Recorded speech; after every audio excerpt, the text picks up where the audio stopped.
నమస్కారం. ఈరోజు మనం మన తెలుగు చరిత్రలో ఒక అద్భుతమైన, ఒక సువర్ణ అధ్యాయంలోకి వెళ్ళబోతున్నాం.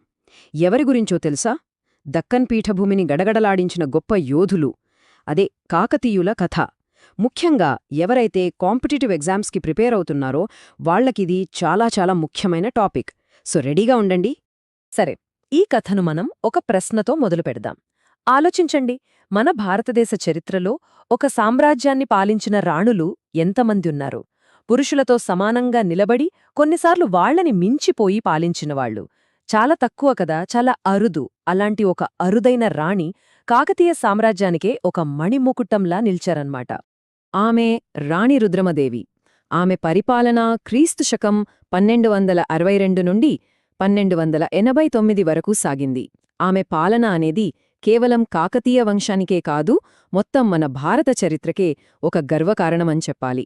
ఆమె ఎంత ధైర్యవంతురాలు, ఆమె పరిపాలన ఎలా ఉండేది, ఇవన్నీ మనం ముందు ముందు వివరంగా చూద్దాం. ఓకే, ఇంత గొప్ప పాలకురాలిని అందించిన ఆ కాకతీయ సామ్రాజ్యం అసలు ఎలా మొదలైంది, వాళ్ల ప్రస్థానం ఎలా సాగింది, ఆ వివరాల్లోకి వెళ్దాం పదండి.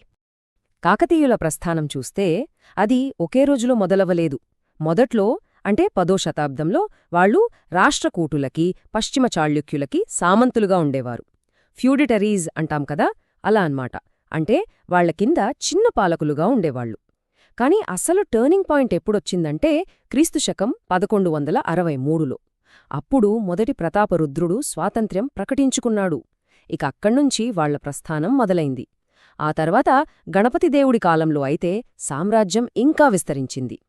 కాని చివరికి 1323లో ఢిల్లీ సుల్తానుల దాడితో వాళ్ల పాలన అంతమైంది.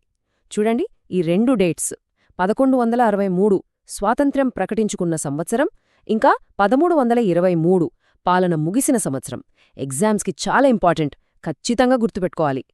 సరే, ఈ గొప్ప ప్రస్థానం వెనుకున్న అసలైన హీరోస్ ఎవరు? ఆ సామ్రాజ్య దిశనే మార్చేసిన గొప్ప రాజుల గురించి, వాళ్ల పాలన గురించి ఇప్పుడు మనం ఒక్కొక్కరిగా చూద్దాం. లిస్ట్లో మనకు మొదటిగా కనిపించే పేరు మొదటి ప్రతాపరుద్రుడు. 1158 నుండి 1195 వరకు పాలించాడు.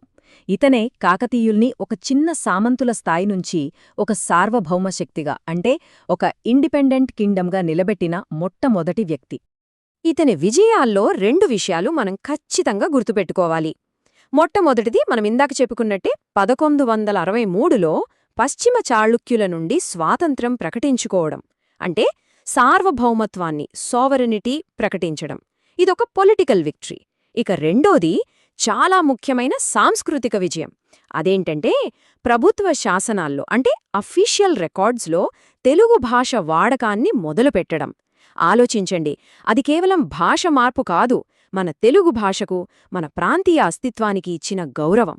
నిజంగా చెప్పాలంటే ఈ రెండే కాకతీయ స్వర్ణయుగానికి గట్టి పునాదులు వేశాయి. ప్రతాపరుద్రుడు ఒక గట్టి ఫౌండేషన్ వేస్తే దానిమీద ఒక పెద్ద సామ్రాజ్యాన్ని కట్టిన వ్యక్తి గణపతిదేవుడు. కాకతీయ రాజులందరిలోకెల్లా అత్యంత శక్తిమంతుడు, ఎక్కువ కాలం పాలించింది కూడా ఇతనే. ఈయన పాలనలో రాజ్యం డబ్బుపరంగా, విస్తీర్ణం పరంగా కూడా ఒక పీక్ స్టేజ్కి వెళ్ళిపోయిందన్నమాట. గణపతిదేవుడి ముందు చూపుకి ఒక పర్ఫెక్ట్ ఎగ్జాంపుల్ అభయ శాసనం. ఇంగ్లీష్లో చెప్పాలంటే ద ఫియర్లెస్ చార్టర్, భయం లేని శాసనం. అంటే ఏంటి? సింపుల్గా చెప్పాలంటే ఆ కాలంలోనే ఇదొక ఫ్రీ ట్రేడ్ జోన్ లాంటిది. మోటుపల్లి పోర్టుకొచ్చే ఫారిన్ ట్రేడర్స్కి, అంటే విదేశీ వ్యాపారులకి, మీకు మా పూర్తి రక్షణ ఉంటుంది, ట్యాక్సులు కూడా చాలా న్యాయంగా ఉంటాయి, భయపడకండి అని హామీ ఇచ్చే ఒక రాయల్ ఆర్డర్ ఇది. దీనివల్ల సముద్ర వాణిజ్యం అద్భుతంగా పెరిగింది. ఎగ్జామ్స్కి ప్రిపేర్ అయ్యేవాళ్ళు ఈ 3 విషయాలు గుర్తుపెట్టుకోవాలి. 1 అభయ శాసనం, 2 జారీ చేసిన రాజు గణపతిదేవుడు, 3 పోర్టు పేరు మోటుపల్లి. చాలా ఇంపార్టెంట్. చూడండి, మోటుపల్లి శాసనంలో ఏముందో, వ్యాపారులకు రక్షణ కల్పించబడుతుంది మరియు పన్నులు న్యాయబద్ధంగా ఉంటాయి. ఇంతకన్నా క్లియర్గా వాళ్ల ట్రేడ్ పాలసీ గురించి చెప్పలేం కదా. కాకతీయులు కేవలం యుద్ధాల్లోనే కాదు, ఇంజనీరింగ్లో కూడా తోపులు. వాళ్ల అసలైన టాలెంట్ మనకు కనిపించేది వాటర్ మేనేజ్మెంట్లో, ఇరిగేషన్లో. ఉదాహరణకు ఈ బయ్యారం చెరువునే చూడండి. ఇందులో ఒక స్పెషల్ పాయింట్ ఉంది. దీన్ని కట్టించింది రాజు కాదు, గణపతిదేవుడి సోదరి మైలాంబ. దీన్ని బట్టి మనకేమర్థమవుతుంది? ఆ కాలంలో రాజవంశంలోని మహిళలు కూడా డెవలప్మెంట్ పనుల్లో ఎంత యాక్టివ్గా పార్టిసిపేట్ చేసేవారో తెలుస్తుంది. గణపతి దేవుడి తర్వాత కాకతీయ సింహాసనాన్ని అధిష్ఠించింది ఒక మహిళ. మనం ఈ కథ మొదట్లో ఎవరి గురించైతే చెప్పుకున్నామో ఆమె రాణి రుద్రమదేవి. కాని ఒక మహిళ సింహాసనం ఎక్కడమంటే అది పూలపాన్పు కాదు, ముఖ్యంగా ఆ కాలంలో. ఆమె ఎన్ని సవాళ్లను ఎదుర్కొంది, ఎలాంటి విజయాలు సాధించింది ఇప్పుడు చూద్దాం. రుద్రమదేవి ఒకేసారి 2 యుద్ధాలు చేసిందని చెప్పాలి. ఒకవైపు యాదవులు, గజపతులు లాంటి బయట శత్రువుల దాడుల్ని తిప్పికొట్టింది. ఇంకోవైపు ఓరుగళ్ళు కోట చుట్టూ కొత్త గోడ, కందకం కట్టించి దాన్ని మరింత స్ట్రాంగ్ చేసింది. ఆమె కీర్తి ఎంతలా పాకిందంటే ఆ రోజుల్లో మన దేశానికొచ్చిన వెనీషియన్ యాత్రికుడు మార్కోపోలో కూడా ఆమె పాలన గురించి గొప్పగా రాశాడు. అన్నిటికంటే పెద్ద ఛాలెంజ్ ఏంటంటే ఒక మహిళ పాలించడాన్ని ఓర్చుకోలేని సొంత నాయకులు, సామంతులు తిరుగుబాటు చేశారు. వాళ్లందర్నీ కూడా ఆమె ఉక్కుపాదంతో అణచివేసింది. ఇన్ని యుద్ధాలు, ఇన్ని నిర్మాణాలు, ఇవన్నీ ఎలా సాధ్యమయ్యాయి? అసలు ఆ డబ్బు ఎక్కడినుంచొచ్చింది? ఆ గొప్ప సామ్రాజ్యానికి బ్యాక్ బోన్ లాంటి వాళ్ల పరిపాలన, ఆర్థిక వ్యవస్థ ఎలా ఉండేదో ఇప్పుడు చూద్దాం. కాకతీయుల ఎకానమీ చాలా పటిష్టంగా ఉండేది. వాళ్లకి ప్రధానంగా 4 సోర్సెస్ నుంచి ఇన్కమ్ వచ్చేది.